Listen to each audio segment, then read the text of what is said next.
I think that, you know, the studio likes to come up with these catch lines, you know, for things like beyond your imagination. But that's really insulting to an audience. I think it's not beyond your imagination. I think people have dreams and they have these images, and when they see something on the screen, it's almost something that they recognize, but that they haven't seen it in another movie, which is why it has this kind of impact. If it was just something that you couldn't process, you know. So that's what I love about doing this type of movie, because I know that people have this kind of latent dream imagery in their minds, especially around things like the flying. Yes. Because when we're kids, we all dream that we can fly. As adults, we stop dreaming that we can fly. It's an interesting process. No, I agree with you. It almost seems like it reawakens memories you never had. Yeah, exactly. This is a very big movie, and people don't know quite what to expect from it right now. No. It's not based on a book, it's not based on a comic book. Why should people go see Avatar? What makes it special? I think Avatar will be a journey. You'll pay the same money for a ticket that you'll pay to see some small romantic comedy or something. It'll be a journey that's not like something you've seen in a cinema for quite some time. For me, there were milestones for me in cinema, whether it was the Ray Harryhausen films when I was very young, or 2001, or Planet of the Apes, or later Star Wars, Close Encounters. There were moments of great imagination on screen that just took me right out of my daily life and just took me somewhere.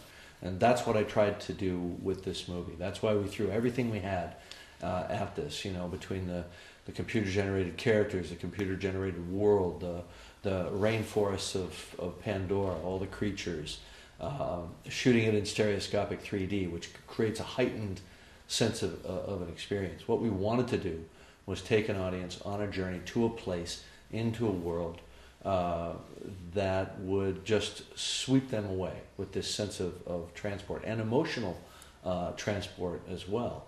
This is a very powerful emotional story. I think even to our surprise, when we finished the film, we thought, wow, people are crying. You know, I mean, we expected that when we made Titanic. We didn't expect it when we made Avatar. Yes.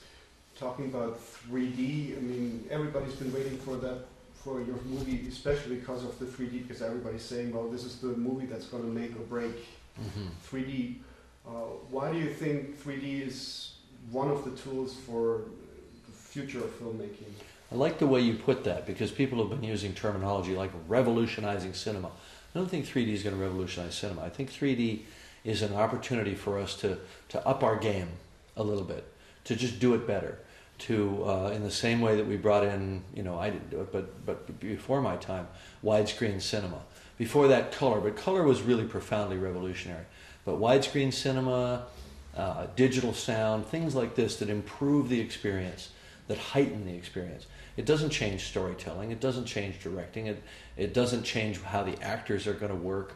It doesn't profoundly change the structure and the form of cinema. But I think it does add a certain something extra to the experience of a movie in real time.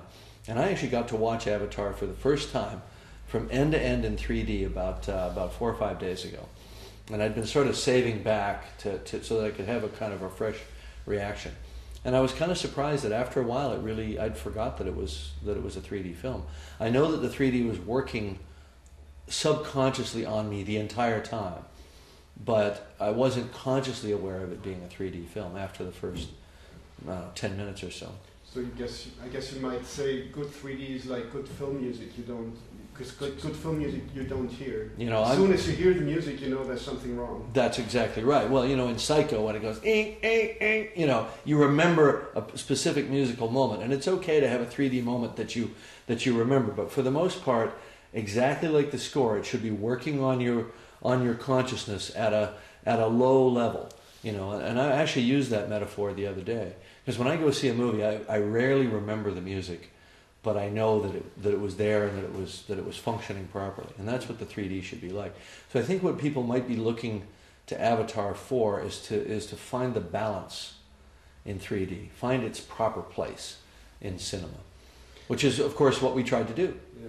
All through production, you were very open about the process. You were giving interviews about how 3D was involving. You had Avatar Day. Why did you decide to go that route? Because usually on big budget movies, everything's closed. Yeah. We decided to have a kind of an open source approach, especially with the filmmaking community, because I knew that other directors, other filmmakers were interested in what we were doing and how we were doing it. And so we brought them in and we included them in the process and we briefed them on how we were doing it, so that they could, use the tools and move forward. And people are already making films using the process that we developed for Avatar, like Peter Jackson and Steven Spielberg with the Tintin movies.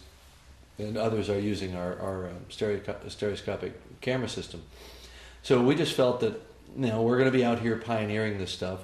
It would be ridiculous to spend this amount of money, keep the results completely closed architecture. It just didn't make sense to me, because I felt that maybe I don't do another big science fiction movie right away after Avatar. I need the other filmmakers to go forward and improve these tools, because I don't want to have to be the one creating them every single time. Yes. So I was able to take advances that Peter Jackson and others had made before I started Avatar. Then we move it forward. Then the other filmmakers move it forward, and then I'll pick it up and carry it on in the future. I think that's just a healthy way to look at the whole thing. Yes. It also kind of invited a very early backlash against your movie, which I True. think you're aware of. Yeah, sure. How did you react to that? Here's my interpretation, right or wrong, that there was so much excitement around the idea of us making a big science fiction film, that everybody was making a movie in their minds that had nothing to do with the movie that we were actually making.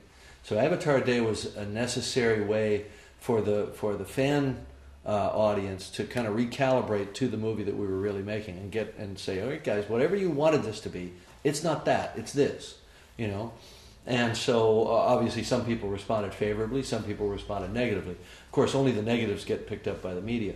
Proportionately speaking, when people saw the footage in a theater, which 100,000 people went to see 15 minutes of a movie that wasn't going to be released for 5 months, that's pretty extraordinary.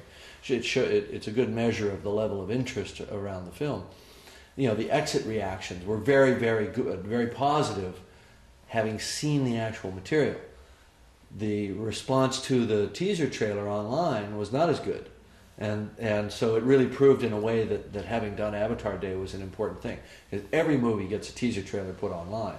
And that's all we would have had. So we would have had only a negative story had we not done that. So I'm actually quite glad that we did. But I'm also glad that all the negative ideas, they get discussed before the fact. And now people have to just deal with the movie.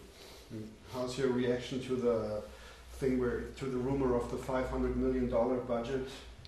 It's not even worth discussing, because never before in the history of movies have people discussed a movie budget, including the marketing, including the promotion, including the publicity, and all of these other costs are never added into the budget of a movie. And the only way to get to that number, which is basically like double the budget, is to add in all these other costs. They're adding in $100 million that the promotional partners like McDonald's and LG and Coke Zero and everybody are putting into promoting the movie. So this is absurd. This is no film budget has ever been reported that way before. You could get to that number with Titanic. Yeah. Playing the same math. So that's just dirty pool.